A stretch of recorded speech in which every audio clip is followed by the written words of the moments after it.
professeur. C'est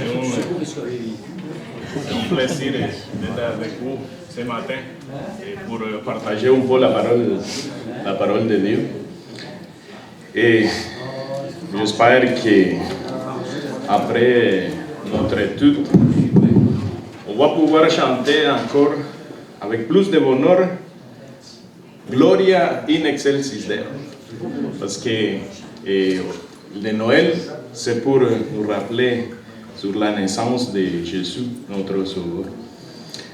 Et on est rendu en décembre, les mois, comme on disait tantôt, qui on rappelle la naissance de Jésus, mais c'est pas tout le monde qui se rappelle de ça. Les enfants, ils pensent plus aux cadeaux.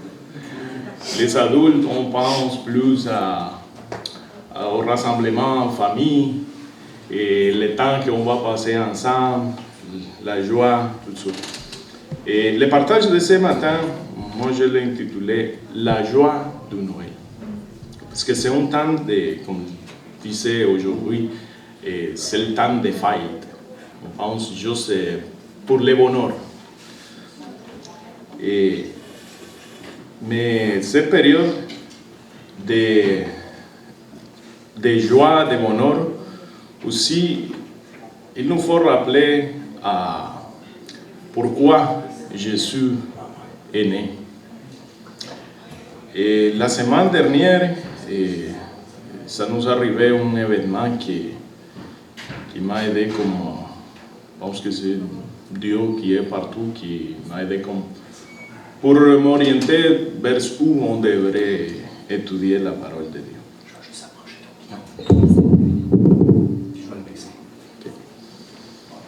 Et ma fille avait tombé sur la glace lors de sa pratique de patinage, mais elle s'avait fait mal. Elle avait mal tombé, elle avait mal vraiment à sa main. Et moi, j'ai dû l'amener à l'hôpital.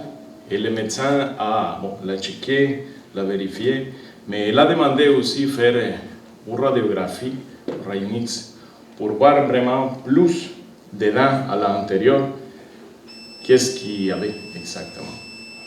Moi, c'est un peu ça que je pense qu'on devrait faire ce matin. Essayer de regarder un peu plus en profondeur pourquoi Jésus est né et dans quel but il est né aussi. À Matthieu, chapitre 1, verset 19 au 21, il est dit qu'un ange a dit à Joseph que le fils que Marie attendait était engendré par le Saint-Esprit. Et on va lire à Matthieu.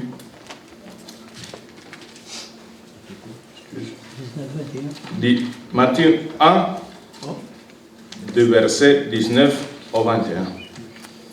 Il dit,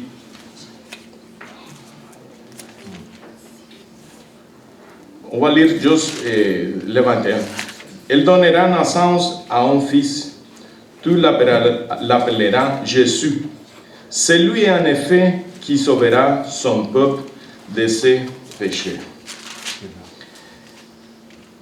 La Bible nous dit que Jésus est venu pour sauver son peuple de ses péchés. Mais aussi pour sauver son peuple, il devrait faire quelque chose. Mais il y avait une raison pour laquelle faire ces choses. C'est ce que j'aimerais qu'on considère ce matin à la lumière des Écritures. Et en fonction, dans ce but, on va regarder le passage de Romains 3, du verset 9 au 18. C'est celui-ci notre passage d'aujourd'hui. Romains 3, verset 9 au 18. Il dit, il est écrit, que faut-il donc conclure? Nous les Juifs, sommes-nous en meilleure position que les autres hommes? pas à tout égard. Nous avons en effet déjà démontré que tous les hommes juifs et non juifs sont également coupables. L'Écriture le dit. Il n'y a pas de juste, pas même un seul, pas d'homme capable de comprendre, pas un qui se tourne vers Dieu. Ils sont tous égarés, ils se sont corrompus tous ensemble. Il n'y en a aucun qui fasse le bien, même pas un seul. Leur gosier ressemble à un tombe ouvert. Leur langue sert à tromper. Ils ont sur les lèvres un venin de vipère. Leur bouche est pleine d'aigres malédictions. Leurs pieds sont agiles quand il s'agit de verser le sang. La destruction et le malheur jalonnent leur parcours. Ils ne connaissent pas le chemin de la paix. Ils n'ont même pas peur de Dieu. En général, dans ce passage de l'apôtre Paul, il vient nous expliquer notre condition avant de devenir chrétien et avant que Dieu nous a sauvés. Il nous explique aussi, dans tout ce passage et dans une section du livre des Romains, où il nous explique toute l'œuvre de salvation de notre Seigneur Jésus-Christ, de salut de notre Seigneur Jésus-Christ. Toute l'œuvre de notre Seigneur Jésus-Christ est contenue et expliquée depuis le début jusqu'à le chapitre 11. Et dans le chapitre 12, il commence à faire des exhortations au peuple de Jésus. Il nous exhorte aussi à une première chose. On va lire Romains 12, chapitre 12, qui dit, verset 1, « Je vous recommande donc, frères et sœurs, à cause de cette immense bonté de Dieu, à lui offrir votre corps comme un sacrifice vivant, saint et qui plaise au Dieu. Ce sera là de votre part un culte raisonnable. Ne prenez pas comme modèle le monde actuel, mais soyez transformés par le renouvellement de votre intelligence, pour pouvoir discernir la volonté de Dieu, ce qui est bon, ce qui lui plaît, ce qui est parfait. » Ici, dans ce passage de Romains, verset 3, on peut le diviser dans deux sections. Une première section qui est considérée comme la dénonciation et une deuxième section qui est considérée comme une accusation, on pourrait dire. La première section, c'est comme la première section qui est comme dire, c'est la dénonciation, c'est quand Paul dit qu'il faut donc conclure. Nous sommes en meilleure position que les autres hommes, pas tout égard. Nous avons en effet déjà démontré que tous les hommes juifs et non juifs sont également coupables. L'Écriture le dit, il n'y a pas de juste. Ici, l'apôtre Paul fait une référence, essaye de nous montrer que nous autres, avant d'être sauvés, on n'était pas dans une meilleure position que les autres êtres humains. Parce qu'il dit, nous sommes meilleurs que les autres. Non, on a conclu que tout le monde, il fait l'ensemble des deux, les juifs et les non-juifs, sont tous coupables. Il dit, tout le monde est coupable. Ça, c'est la première conclusion de l'apôtre Paul. Il dit, il n'y a pas de juste. Et inclut, il fait encore un peu plus de remarcation. Il dit, pas même un seul. Dans le monde entier, il n'y a pas une seule personne qui pourrait être considérée comme juste, selon la mesure de Dieu.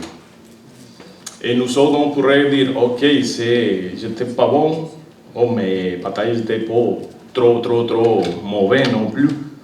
Mais il faut considérer aussi que la mesure de la bonté, comment est-ce que tu es bon ou tu n'es pas bon, il faut considérer quelle est la mesure. Est-ce que si nous-mêmes, on est mesuré selon notre avis, sûrement qu'on pourrait considérer qu'on est mieux qu'un autre, ou qu'on n'est pas si méchant que ça. Mais quel est notre point de référence? Si on prend comme point de référence à Dieu, la sainteté de Dieu, là, c'est que nous autres, on n'est pas bons vraiment. Si nous autres, et on regarde aussi, c'est ce que Paul dit aussi dans le verset 19 du même passage, Romains 3, il dit, « Nous le savons, ce que l'Écriture dit dans la loi. Elle s'adresse aux hommes qui vivent sous le régime de la loi. Il est ainsi pour que personne n'ait rien à répliquer et que le monde entier soit reconnu coupable devant Dieu. » Encore une fois, ici, après la présentation de notre condition, avant d'avoir été sauvé par Jésus, il vient et Paul nous présente quelle était notre condition. Et nous autres, on pourrait étudier un peu plus en détail qu'est-ce que Paul écrit ici. Il dit,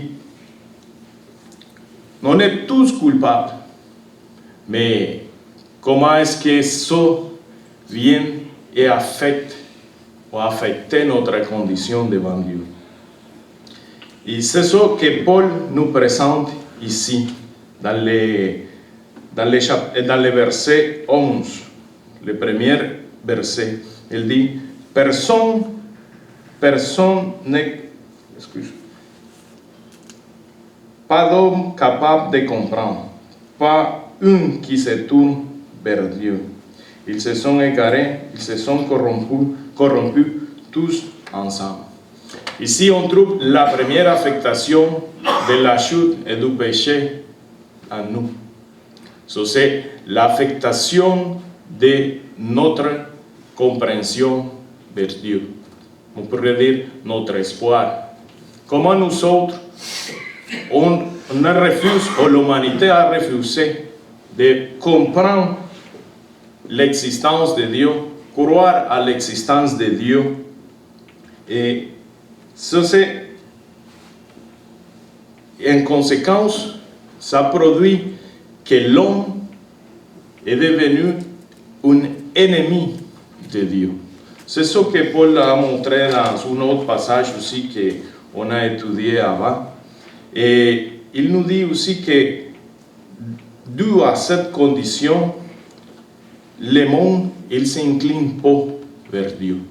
Parce que, pour commencer, notre compréhension, notre intelligence est corrompue.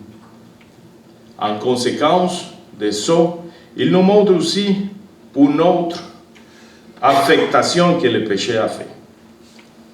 Il dit, si, en conséquence, ta nature est corrompue, ta manière de penser, ton espoir est corrompu, en conséquence, si ça est corrompu, ton comportement aussi est corrompu.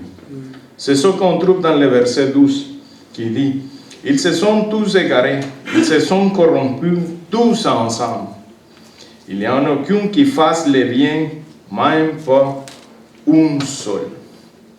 Et nous autres ici, aujourd'hui, on pourrait dire, mais je n'étais pas comme ça.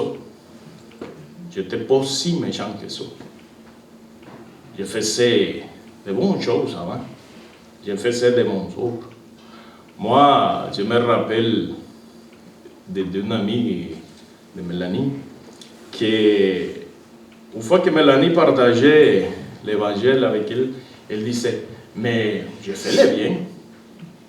J'essaie d'aider à toute personne que je peux aider. Pourquoi je devrais être considéré comme méchant? Pourquoi je devrais aller à ce que tu parles, que tu appelles l'enfer? Mais nous autres, c'est ce que comme encore une fois, si nous on prend comme mesure nous-mêmes, notre proche, c'est sûr qu'on est bon. Mais si notre mesure est Dieu et la sainteté de Dieu, c'est là que nous on fait savoir si on est vraiment bon ou n'est pas bon.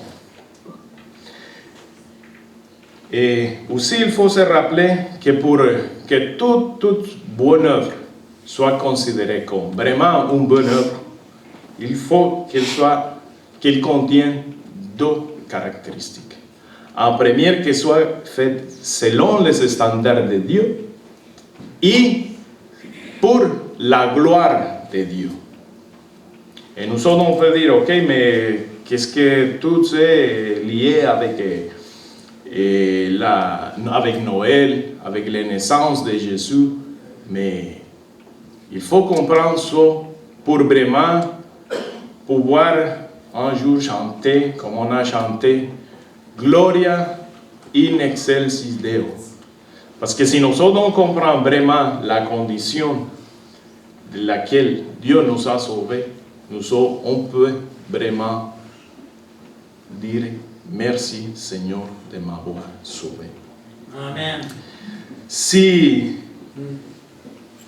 nous sommes aussi, on parlait de dire, ok, tout, je fais ça de mon œuvre, mais comment je pourrais dire que ça n'est pas bon? Le prophète Isaïe, il nous répond à cette manière de penser en Isaïe chapitre 64, verset 5. Il nous dit, écoutez ce que dit Isaïe. Isaïe est considéré comme le prophète meilleur, parce que lui a écrit beaucoup de prophéties. Il a écrit Isaïe chapitre 6, verset 5. Pardon. C'est Isaïe 64, 5, excuse. Oui, il dit, nous sommes tous semblables à des êtres impurs. Toute notre justice est comme des linges souillés.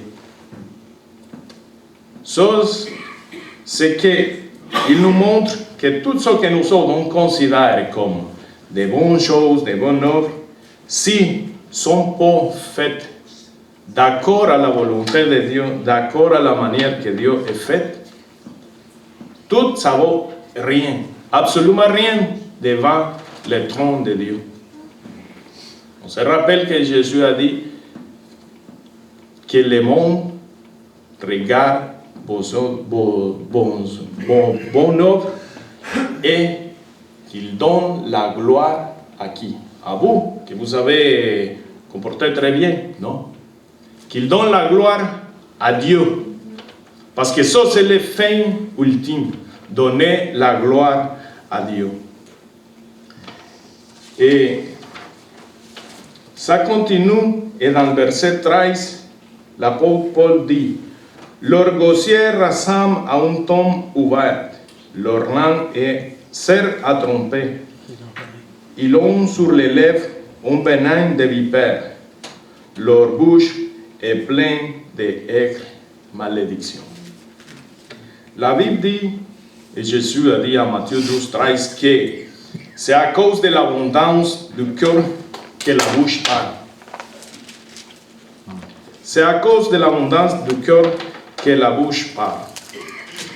Et l'apôtre Paul, encore une fois, il nous dit que la langue, il a un chapitre qui parle juste sur les péchés de la langue. Il dit, la langue est capable de mettre feu à une forêt. Isaïe, encore une fois, quand il a vu à Dieu, c'est quoi la première chose qu'il a vu à Dieu et c'est quoi la première chose qu'il s'est rappelé? Il a dit, oh, écoute bien ça. Malheur à moi, je suis mort, car je suis un homme aux lèvres impures, et je vis au milieu d'un peuple aux lèvres impures, et mes yeux ont vu le roi, l'Éternel. La première chose que le prophète Isaïe a pensé, ce sont les péchés de notre bouche, les péchés de la langue. Et l'apôtre Paul vient, il prend, il dit, il est écrit.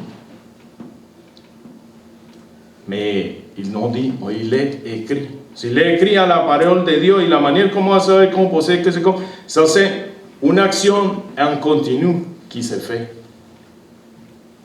Et ça c'est une chose que nous autres on faisait aussi. Elle dit avant, ça c'est vraiment important, dit, est-ce que nous sommes meilleurs? Non, nous ne sommes pas meilleurs. Parce que les juifs et les non-juifs sont les deux, ils sont coupables, sont également coupables. Et Jérémie aussi, le prophète Jérémie, dans le chapitre 9, le verset 3, il dit que les langues faisaient tirer de mes songes comme un arc, et ils n'étaient pas fortifiés pour la vérité dans les pays, car ils sont de mal en mal et m'ont ignoré, dit l'Éternel. Nous autres, on pense des fois que les mots, c'est juste quelque chose qui se passe, et des fois on dit qu'une expression, je ne sais pas si ça existe ici, que les mots, ils partent avec les vents. Mais ils ne sont pas considérés comme ça par Dieu. Les péchés de la bouche, de la langue, sont plus qu'une chose qui part avec les vents, ce sont un reflet de notre corps. Ce qu'il dit, la bouche parle de ce qui est rempli, le corps. Il nous montre comment ça, il nous montre qu'à simple vue, quelque chose que peut-être ça pourrait être considéré comme banal. Pas si grave que ça. Mais ce qu'on dit, ce qu'on décide aux autres, c'est vraiment ce qui est au fond de notre corps. Un autre aspect pour que le péché, la chute, a endommagé à l'être humain, c'est notre relation avec les autres. C'est ce qu'on regarde dans le verset 15 au verset 17. Il dit, « Leurs pieds sont agiles quand il s'agit de verser le sang. La destruction et le malheur jalonnent leur parcours. Ils ne connaissent pas le chemin de la paix. » Tantôt on disait que nous autres, des fois, on pense qu'on n'était pas si méchants que ça avant d'être chrétien. On n'était pas, on faisait de bonnes affaires. Mais maintenant, la Bible dit que leurs pieds sont agiles quand il s'agit de verser le sang. Moi, j'aimerais poser une question. Combien de vous, avant d'être chrétien, avez-vous versé du sang de quelqu'un?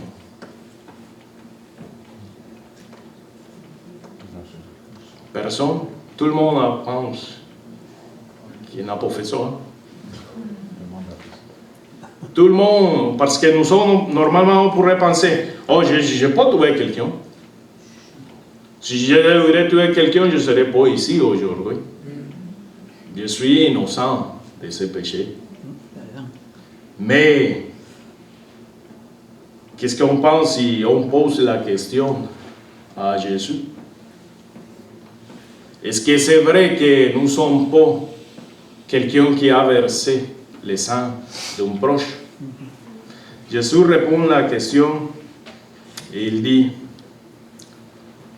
à Matthieu, chapitre 5, verset 21.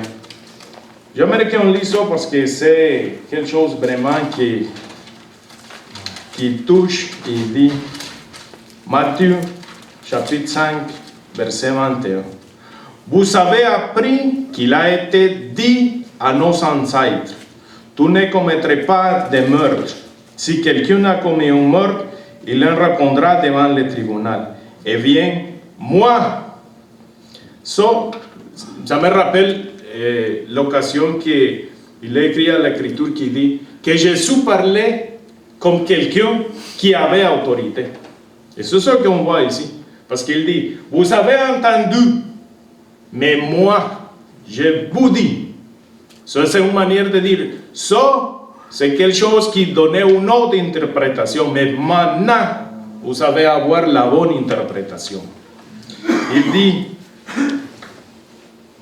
moi je vous dis, celui qui se met en colère contre son frère en répondra devant le tribunal. Celui qui dit imbécile passera devant le grand conseil. Et celui qui traite de fou est bon pour les faux de l'enfer. Nous sommes en regard ici que Jésus, la 12e personne de la Trinité, il considère que un cœur en colère est un cœur homicide. Combien parmi nous on a été pour une seule fois fâché contre quelqu'un? Ça fait pas longtemps que moi j'ai vécu cette expérience. Ça fait pas longtemps. Juste avant d'avoir parti en congé de paternité. Rappelez-vous, qu'est-ce qui se sent au cœur? Rappelez-vous comment est-ce que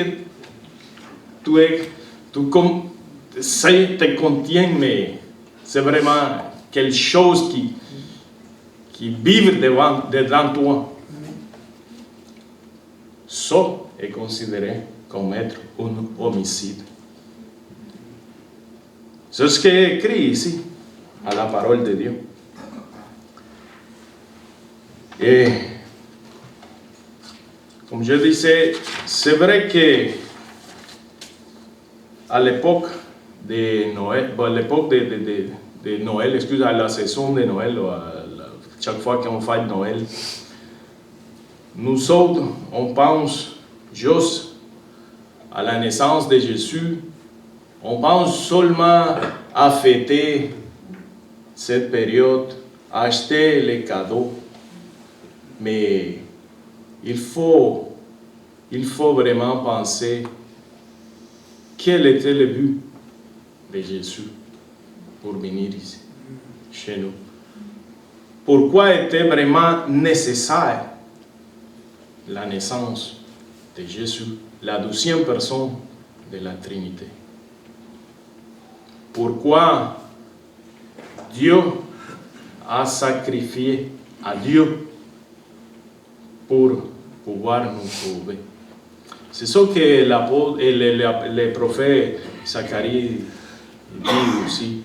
Si je me rappelle bien, au chapitre 10, il dit, au moment que Jésus devrait aller à la croix, disait que Dieu a dit, et vous me regarderez à moi, à qui vous avez traversé. Ici, on parle que c'est Dieu qui savait depuis l'éternité ce qu'il devrait faire et ce qu'il payerait pour nos péchés.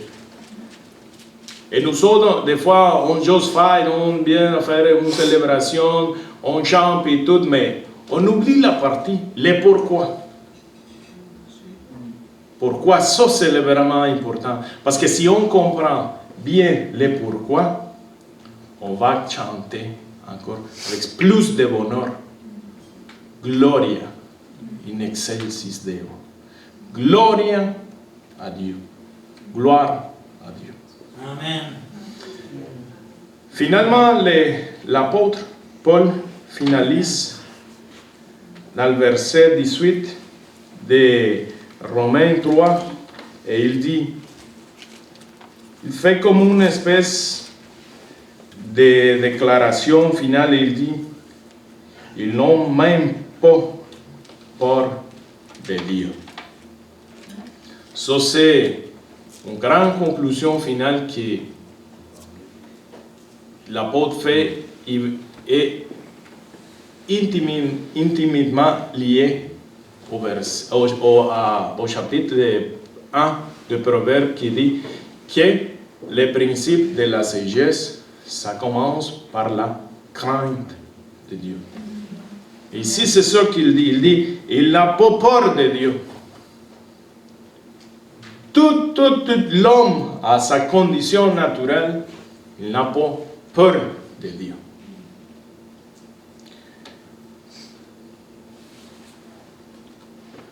Et tout ça,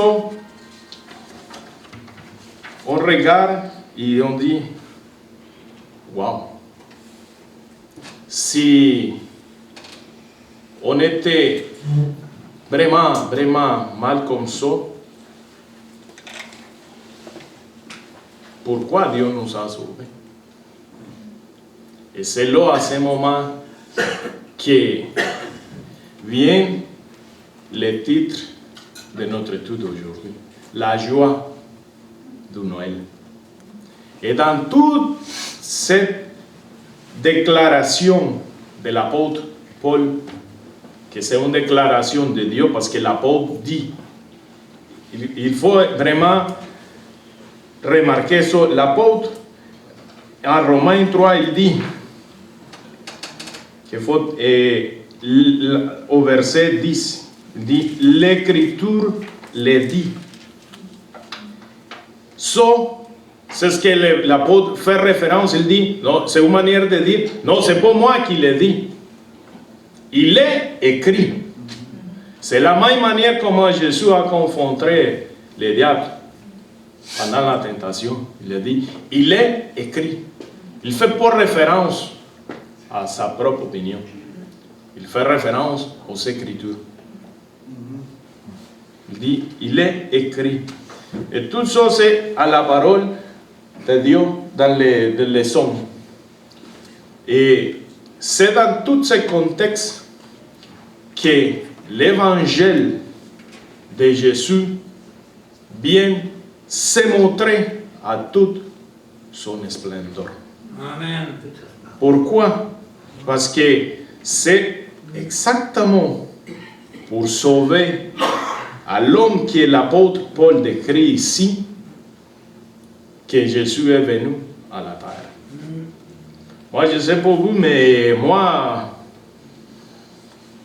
des fois, je dis, oh, laisse-les comme ça quand on parle d'une personne. Et si on fait une comparaison de ce qu'une personne peut faire contre nous versus ce que l'humanité entière a fait contre Dieu, nous sommes des fois, on le dit, on laisse à la personne, on abandonne à la personne. Et Dieu nous a non pas abandonné l'humanité. Il est venu pour nous sauver. Pour sauver exactement à l'homme que les Écritures ont décrit ici. Parce que ça, c'est un résumé que l'apôtre fait. Et l'apôtre Paul nous montre aussi en Romains 5, versets 7 et 8. J'aimerais qu'on le lise. Il nous montre qu'est-ce que Dieu a fait pour sauver exactement à l'homme qu'il lui-même décrit au chapitre 3. Il dit, Romains 5, du verset 7 au verset 8, dit, à peine accepterait-on de mourir pour un juste. Peut-être quelqu'un irait-il jusqu'à mourir pour le bien. Mais voici comment Dieu nous montre l'amour qu'il a pour nous. Alors que nous étions encore des pécheurs, Christ est mort pour nous. Et regardez bien ici. Lisez bien. Il dit, alors que nous étions encore des pécheurs. Ici, il dit pas, oh, quand tu cherchais Dieu, quand tu te sentais mal, quand tu essayais de redresser ton chemin, Dieu est venu à t'aider. Non. Il dit, quand on était encore mort. C'est pas de quelle manière on pourrait comprendre plus l'immensité de l'amour de Dieu. Il dit, il fait la comparaison de nous. Avant, il dit qu'on était morts. Combien parmi nous on a déjà vu une personne morte. La personne ne peut rien faire, absolument rien. Il est mort. Même pour finir au cimetière, il faut qu'il soit chargé. Ça, c'est une comparaison qui dit, c'est Dieu. C'est Dieu qui a tout fait pour toi. C'est Dieu qui est venu à décider volontairement venir te sauver. Amen. C'est ça exactement qu'il nous dit à Éphésiens. Moi, j'aime beaucoup ce passage parce qu'il nous montre tout vraiment la manière comment Dieu a fait pour nous. En Éphésiens 2, du verset 1 jusqu'à le verset 5, il dit: autrefois vous étiez morts à cause de vos fautes et de vos péchés. Par ces actes, vous conformiez alors votre manière de vivre à celle de ce monde. Et vous suivez les chefs de puissance spirituelle mauvais, cet esprit qui agit maintenant dans les hommes révèle à Dieu. Nous aussi, nous faisions autrefois toute partie de ces hommes. Nous vivions selon nos mauvais désirs, des hommes libres à eux-mêmes. Et nous accomplissons tout ce que notre corps et notre esprit nous poussaient à faire. Aussi étions-nous par nature bu à la colère de Dieu comme les restes des hommes. Mais Dieu,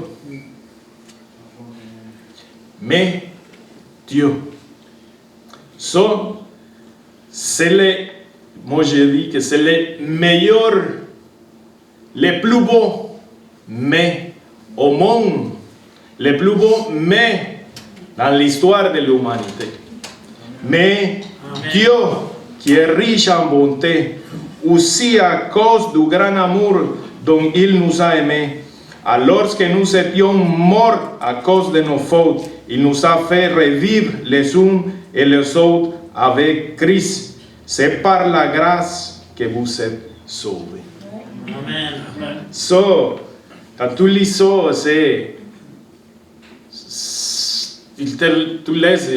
on laisse vraiment, c'est un mot à dire, parce qu'il nous montre comment nous autres on était avant, quelle était notre condition, qu'est-ce que Dieu a fait, comment il a payé pour nous sauver. Nous autres, on se pensait libres. Moi, des fois, j'écoute des expressions comme dit, oh, ce sont les faibles qui ont besoin de Dieu. Ce ne sont pas les faibles qui ont besoin de Dieu. Ce sont les pécheurs qui ont besoin de Dieu.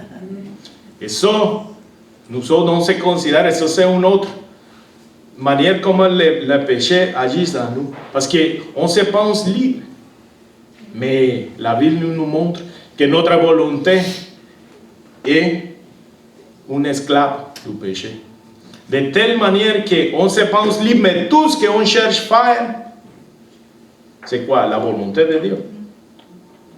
Non. C'est tout qui est lié au péché. Nous autres, on n'essaye pas de faire quelque chose pour la gloire de Dieu. On essaye de tirer l'attention vers nous. On essaye d'aller chercher le mieux pour nous. C'est ça qu'il nous montre. Mais ici, en même temps, nous autres, il faut que chaque fois qu'on vient à l'église, il faut qu'on médite sur l'évangile. Je me rappelle la journée qu'on a donné notre témoignage. Et c'est venu à matin quand j'étais en train de lire tous ces passages, que moi je me dis, si on pourrait vraiment comprendre c'est quoi l'église, c'est quoi l'église, ce sont l'église, ce sont tous les ensembles des hommes que Dieu a sauvés.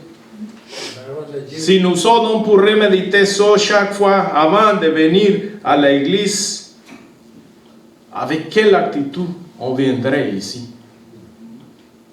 On viendrait avec le bonheur de venir, oui, on vient à se rassembler avec les peuples de Dieu, avec les autres pécheurs, les anciens pécheurs qui sont sauvés aussi par Dieu, comme moi. Amen. Il faut vraiment penser à ça à chaque fois que nous autres, on commence, comme l'apôtre Paul dit aussi, on est encore à la chair. Dieu, il dit aussi que Dieu a mis comme en prison les péchés dans la chair humaine. Il faut penser aussi que nous sommes, on est encore dans cette bataille. Et chaque fois que nous sommes, on commence à penser qu'on est mieux que les autres, que tu es meilleur que l'autre. Chaque fois que nous sommes, on commence à être rancunieux. Chaque fois que nous sommes, que c'est vraiment difficile commencer à pardonner aux autres. Il faut vraiment qu'on pense à ça. Ce qui est écrit à la Bible. À l'homme qui en était avant d'être sauvé par Jésus. Chaque fois qu'on va fêter Noël, il faut se rappeler que cette naissance était avec une vue. Pouvoir nous pardonner, pouvoir nous accepter à sa présence, pouvoir nous pardonner, pouvoir nous adopter comme ses enfants. Amen. Et pour ça, je dis, si nous autres on comprend ça, on va regarder Noël, la fête de Noël avec des autres yeux. On va vraiment avoir la joie de Noël. Parce qu'on comprend de quelles conditions Dieu nous a sauvés et comment on est aujourd'hui accepté pour lui grâce au sacrifice fait pour son Fils Jésus. Amen. C'est cette réflexion que ce matin, je voulais partager avec vous. Et pour qu'on réfléchisse vraiment sur la naissance de Jésus, parce que nous sommes très souvent, on pense seulement, oh oui, on écoute Dieu sur le verger qui s'est trouvé et l'ange qui est venu, mais on ne pense pas vraiment pourquoi était nécessaire la naissance. Et le contexte pour lequel est venu et la joie que ça nous apporte, que ça nous amène. Si nous autres comprenons ça, notre célébration sera complètement différente.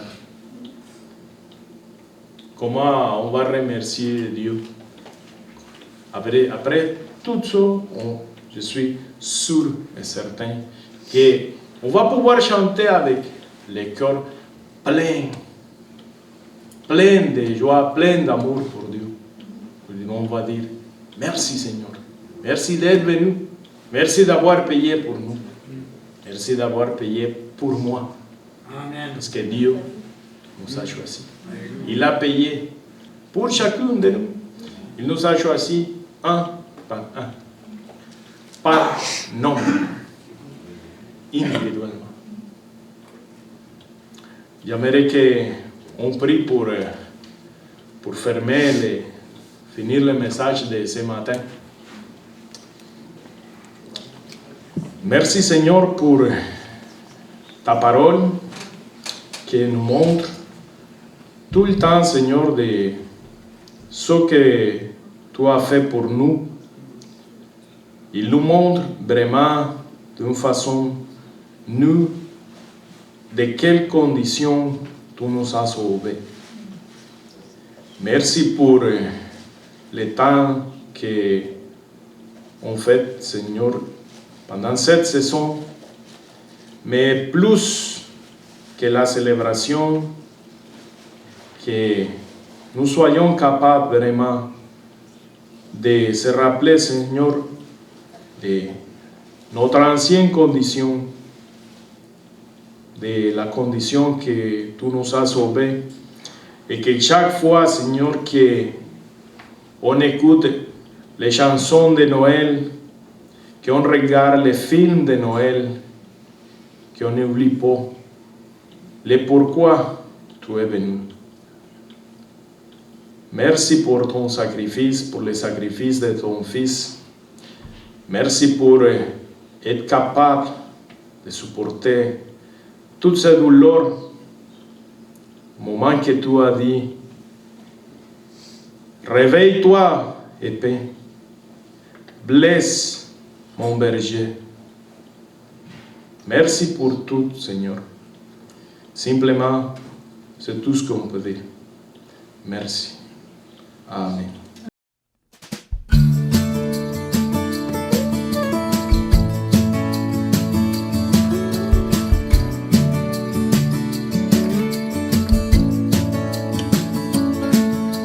Joie dans le monde, le Seigneur vient. La terre accueille son roi. Que tous les cœurs lui préparent une place. La terre et le ciel chantent. La terre et le ciel chantent. La terre et le ciel chantent.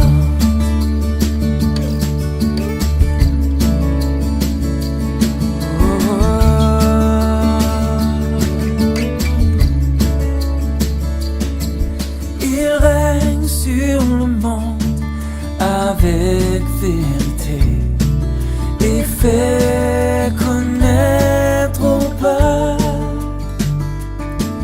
la gloire de sa justice, les merveilles de son amour, les merveilles de son amour, les merveilles de son amour.